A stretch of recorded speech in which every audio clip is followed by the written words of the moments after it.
sou Beatriz Venturi, professora de patologia do Aprimore.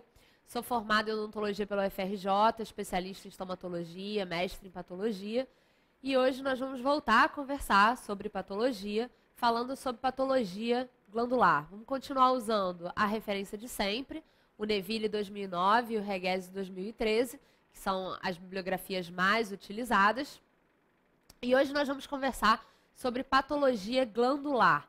Então, basicamente, vamos falar sobre mulheres, né? Que nós já tivemos oportunidade de comentar que mulheres são glândulas ambulantes que andam, que falam e, sem dúvida alguma, de uma forma geral, as alterações em glândulas são mais comuns em mulheres. Então, quando forem mais comuns em homens, a gente vai comentar. A gente vai começar falando de alterações reacionais, de alterações traumáticas em glândula.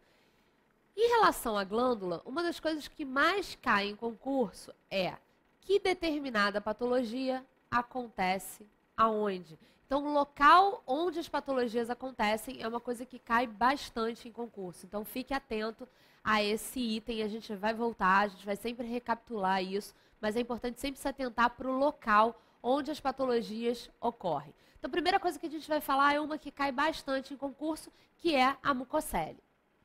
Então, a mucocele é uma lesão traumática que se origina numa glândula, normalmente em lábio inferior, então esse é o local mais pedido, mas pode ser qualquer local em que a gente tenha glândula salivar menor. E a mucocele, ela é decorrente de um trauma. Então, o que acontece na mucocele?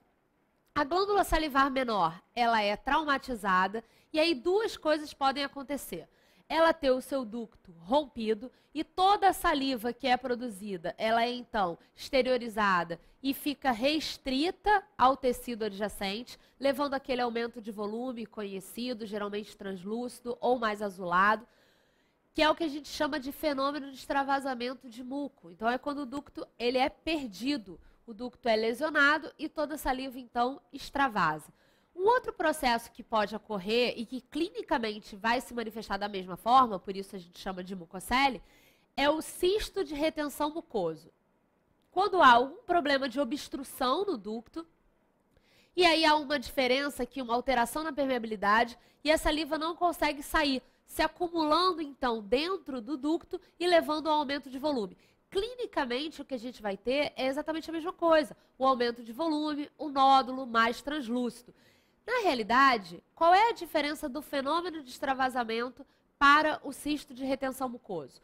Num, houve a ruptura do ducto. Então, no fenômeno de extravasamento, se a gente não remover a glândula, a lesão vai ficar recidivando. Com relação ao cisto de retenção mucoso, pode ser que aquela permeabilidade seja resolvida, que a saliva consiga sair sem problema e ela deixe, então, de aparecer. Então, isso explica por que alguns pacientes têm históricos de mucocele que estouraram e nunca mais voltaram, e outros têm histórico de lesões que ficam voltando frequentemente. Então, o ducto rompido, a gente não tem o que fazer. A gente precisa realmente remover a glândula.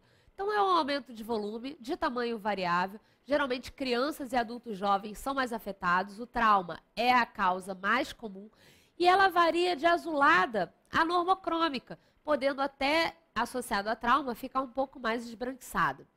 É sempre de consistência flácida, então o que contém ali é saliva. Quando você rompe a lesão, o que sai é saliva. Lábio inferior é realmente o local mais comum. Então, eventualmente, a gente pode ter mucoceles mais superficiais, mais translúcidas, mucoceles mais antigas, traumatizadas, mais esbranquiçadas. De uma forma geral, se o paciente tiver hábito de mordiscar, de traumatizar o lábio, ele pode apresentar mais de uma lesão, como é o caso. Embora o lábio inferior seja o local mais comum e isso caia bastante em concurso, a gente pode ter a mucocele em qualquer local onde a gente tenha glândula salivar acessória. Então, a gente pode ter ventre de língua, a gente pode ter na região da mucosa jugal, palato, qualquer local onde a gente tem glândula salivar acessória pode vir a apresentar mucocele. Então, relacionado ao aparelho ortodôntico, não é raro a gente ter o trauma e apresentar a lesão, que vai ficando mais normocrômica ou mais esbranquiçada à medida que o tempo vai passando. Aqui a gente tem o sortudo premiadão, que além de um granuloma piogênico, tinha uma mucocele ali praticamente fazendo lesões beijadas. Então, localização preferencial, lábio inferior. Como é que é o tratamento da mucocele? Remover a lesão e remover a glândula afetada. Porque, na realidade, a gente só vai saber se é um fenômeno de extravasamento ou se é um cisto de retenção quando remover a glândula. E aí a glândula já foi removida, o paciente já está tratado.